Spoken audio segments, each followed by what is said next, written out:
The whole point of this beer was to do something. Now that we're open, that we're a brewery, we can do this for people that are Bluejacket fans and are Snallygaster fans. We can do this for them as a thank you for them. You know, if we didn't care, we wouldn't have made this beer. A couple different Bretts, dual strain lacto, some Saison brewer's yeast, so kind of the whole kitchen sink. Very hopeful and excited to see people's reactions to it, that they enjoy it and that they feel like it's something that was made specifically for them, because it was. So it's the people's beer.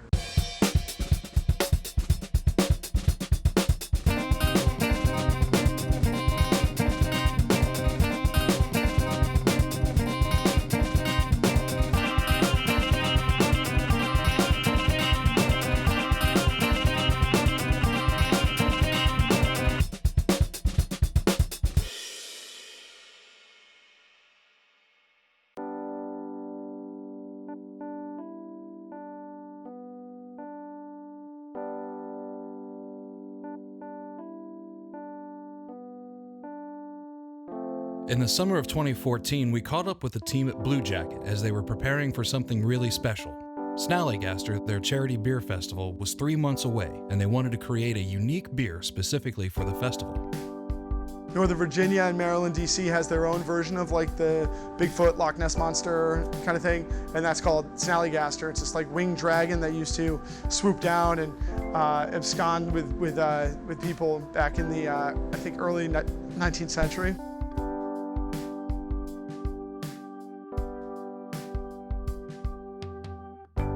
The concept of Snallygaster, I think for us, is a festival where everybody brings their A game. It's not just a, hey, you might not have been able to try this brewery or this brewery, so we're going to get them all together. It's, we are specifically going out to find some of the rarest, most exceptional beers that the world has to offer and get them all together in the same place for a day to benefit an awesome cause. Snallygaster is the largest annual fundraiser for Arcadia, a nonprofit organization dedicated to creating a more equitable and sustainable local food system in the DC area. Brewers and beer fans attending the event support a variety of programs that establish innovative connections between sustainable local farms and consumers. We're really doing some outstanding, necessary, and exciting work through the work of Arcadia. You know, it's an incredible place. We have 2 separate farm locations now. We generate a lot of cool local food, not just for our group, but for other restaurants, for farmers markets.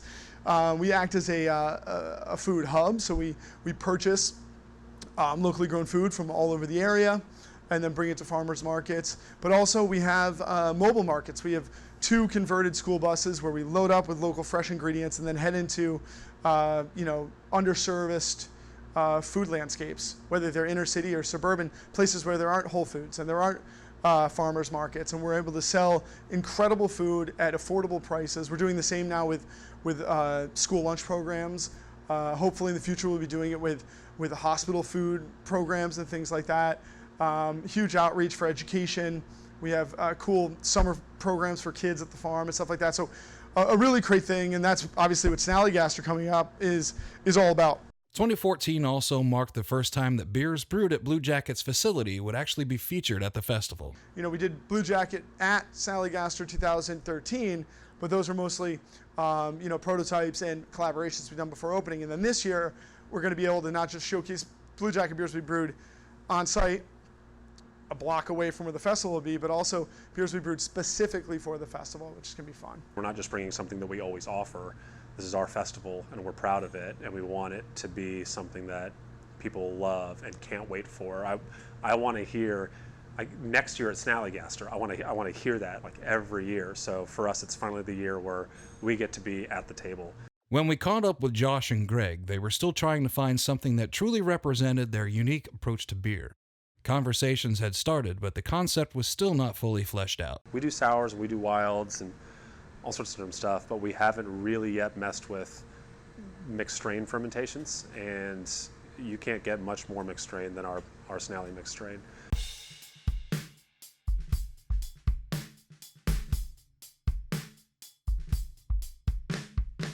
Bluejacket Saison yeast to give it that kind of rustic, earthy intensity, a little bit of fruit, a little bit of peppery spice, grassy floral notes.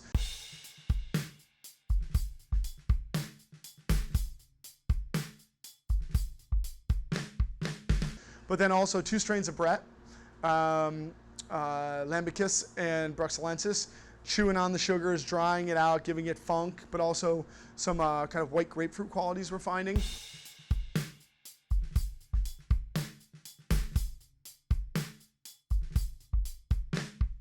And then a strain of Lacto too to give us some generous, lively acidity on the palate.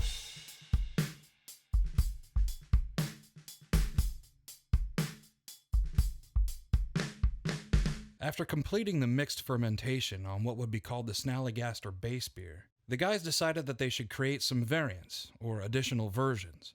A few emails later, Bluejacket's brewers were on their way to pick fruit at the Arcadia farm in Middleburg, Virginia.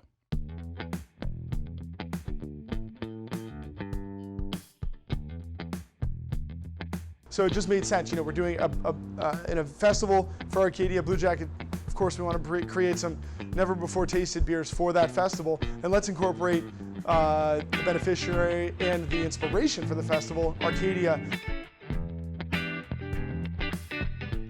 Brewers themselves actually went out and literally handpicked these 3 different fruits that we're using in the barrel-aged version of our Snallygaster beer.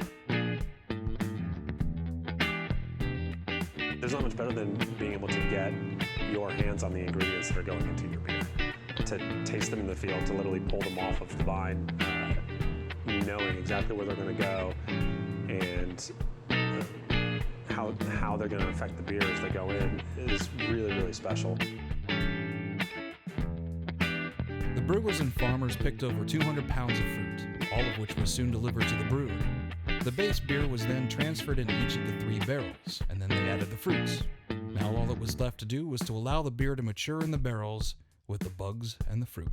We want people to be a part of the process with us because that's what we love about beer. We're a part of the process with it. So I think the whole concept of taking a base beer, releasing it up beforehand, I mean, it's education. It's, hey guys, we made this beer. We did some really strange stuff with it, some really unique stuff. We want you to get to know it and then come back and try it with these different things and see just how great a difference, significant an impact, just a simple thing like a couple of different fruits and some barrels can have on this.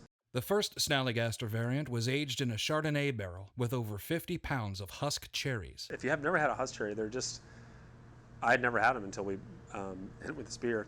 They're like these tiny little yellow, most closely related to tomatillos, but they're so sweet and they're so tropical. And they, to that chard barrel with this yeast, I feel like really brought out so much vanilla and you know, kind of white grape, obviously from the chard barrel, but vanilla, a little almost like creamsicle to that fruit loop is really pretty cool. So that's been neat to see develop. The second Snallygaster variant was aged in a Cabernet Franc barrel with fresh blackberries and mulberries. Then we did these incredible black mulberries from out there, along with some blackberries from out there, added those into the base Snallygaster in this Larkin Cabernet Franc barrel.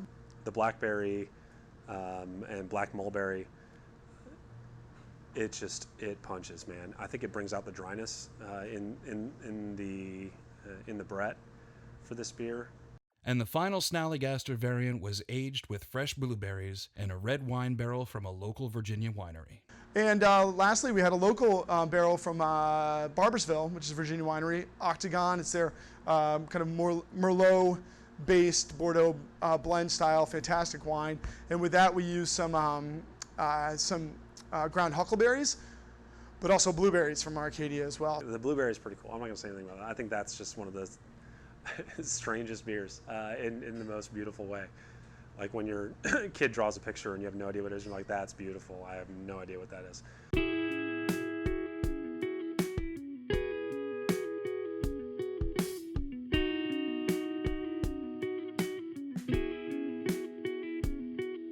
You know, if people don't like it, that would really suck. I'm just not going to read Untapped ever, and I'll be fine.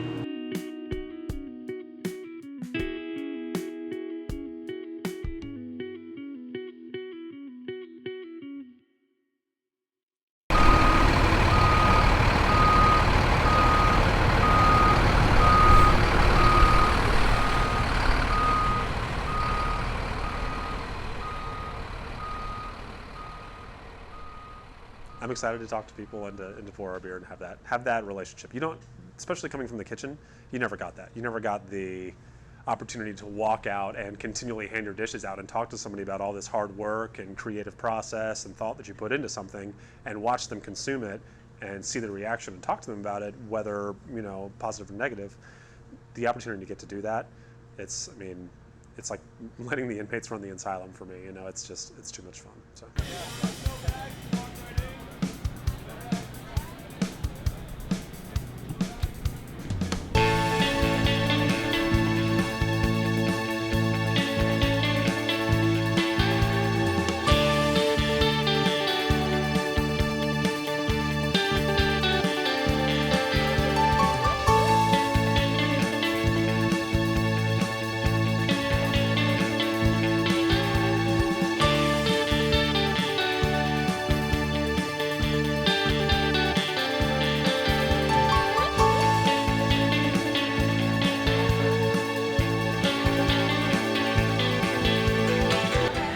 Sour taste with a hint of like a cherry.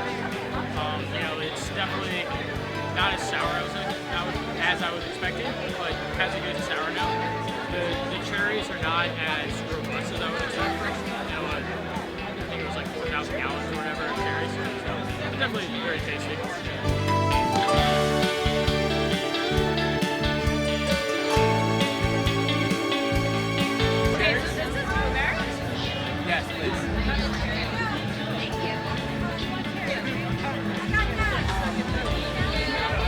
I really enjoy that. The blueberry that I had in the past was like very much in your face blueberry, but like beefier, so it just poured everything better. And I really like this one.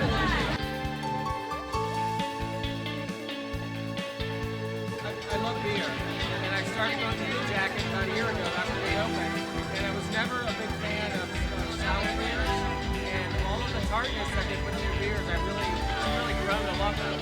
This has just enough tartness. It's like having a little bit of heaven in your mouth. It's really, really good. I highly recommend it to everybody. After all was said and done, Snallygaster was considered a big success.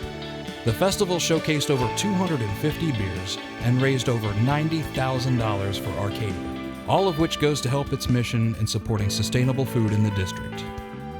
You know, this is the cool thing about creativity, right? Like, we would never have sat down and just designed what these beers became unless we were spurred on by circumstance.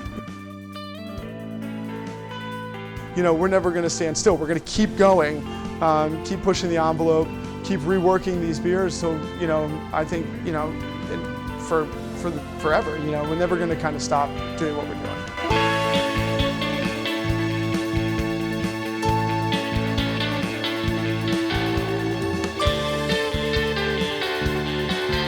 Nobody talks about it. We all go, are we still happy with it?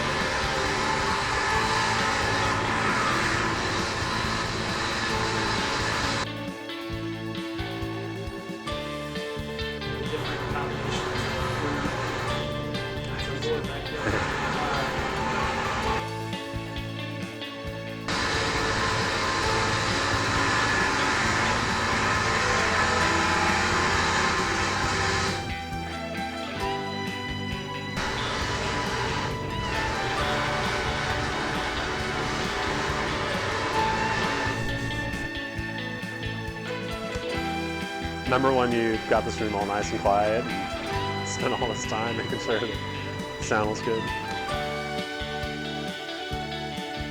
This is where we like cut frame real quick. I come back and I'm holding a frickin' drill in my hand.